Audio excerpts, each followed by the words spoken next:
साथियों नमस्कार। वर्तमान में भारत की राजनीति में बहुत ज्यादा उथल पुथल देखने को मिल रहा है। कई राजनीतिक पार्टियां और कई राजनीतिक दल एक दूसरे के खींचतान में लगे हुए हैं और किसी को भारत के मुख्य मुद्दे पर बात करने का समय ही नहीं है और ना वे चाहते हैं कि भारत के मुख्य मुद्दे पर बात ही हो। मीडिया भी क्या करे, जो लोग देखना चाहते हैं वही दिखा रही है। ना भारत की मीडिया किसी राजनीतिक दल से ना किसी राजनीतिक पार्टी से यह पूछ रही है कि भारत में वर्तमान में बेरोजगारी का क्या आलम है और इस पे सवाल नहीं कर रही है। ना इस पे सरकार जवाब देना चाहती है। ना मीडिया महंगाई पे सवाल कर रही है, ना बेरोजगारी पे सवाल कर रही है, ना लोगों की समस्याओं पे सवाल कर रही है। बस मीडिया को भी मुद्दा चाहिए। एक पत्रकार महोदय नेताजी से सवाल पूछे तो नेताजी पत्रकार के ऊपर भड़क जा रहे हैं और कहीं पुलिस बिना आरोप सिद्ध हुए एनकाउंटर कर दे रही है और कोई पार्टी देश विरोधी पार्टियों से जाकर गठबंधन कर ले रही है।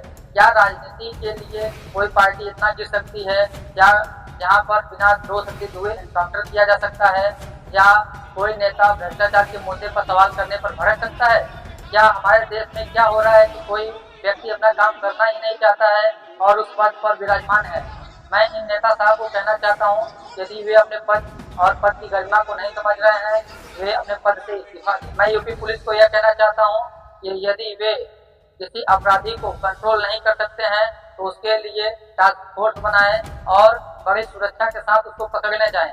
पता चलता है कि यूपी पुलिस अपराधी को पकड़ने चली गई है और अपराधी खुद यूपी पुलिस पे भारी पड़ रहा है और ये दिखाते हुए कि एनकाउंटर कर दिया जाता है कि यूपी पुलिस के ऊपर हमला कर दिया जा रहा है। क्या एक अपराधी को 10, 20, 50, 100 पुलिस वाले नहीं पकड़ पा रहे हैं? क्या उनके रणनीति में, क्या उनके प्लानिंग में कमी थी?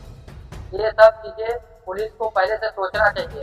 और एक पार्टी है जो देश विरोधी पार्टी से मिल जा रही है, जो 370 हटने के बाद 370 लाने की बात कर रही है, उससे जाकर गठबंधन कर रहे हैं। आप यहाँ तक अच्छा करते आए हैं, क्या आपने आपको यहाँ से क्यों खराब कर रहे हैं कि देश विरोधी पार्टियों से आप जाकर मिल जा रहे हैं?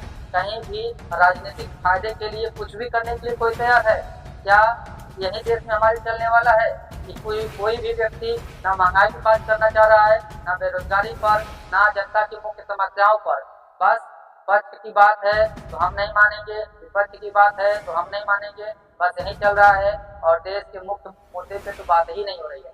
साथियों, देश के विकास के लिए पक्ष, विपक्ष और जनता जब एकजुट होकर किसी मुद्दे पर बात करेंगे तभी इस देश का विकास संभव है। इसलिए मैं सभी राजनीतिक दल को कहना चाहता हूँ कि वे अपने स्वार्थ की बात को छोड़ते हुए जनता की समस्याएं, महंगाई, बेरोजगारी, गरीबी, इन मुद्दों पर काम करेंगे तब जाके इस देश का विकास संभव है। अन्यथा एक दूसरे से लड़ने से कोई भी मतलब नहीं है। ऐसे आप सभी लड़ते रहिए और हमारे देश का विकास ऐसे ही रुका रहे। हमारे देश का वास्तविक रूप से आप लोग विकास करना चाहते हैं तो आप सभी को एकजुट होकर जनता की समस्याओं पर ध्यान देना ही होगा। साथियों, ये वीडियो आप सभी को कैसा लगा? मिलते हैं अगले वीडियो में, तब तक के लिए नमस्कार।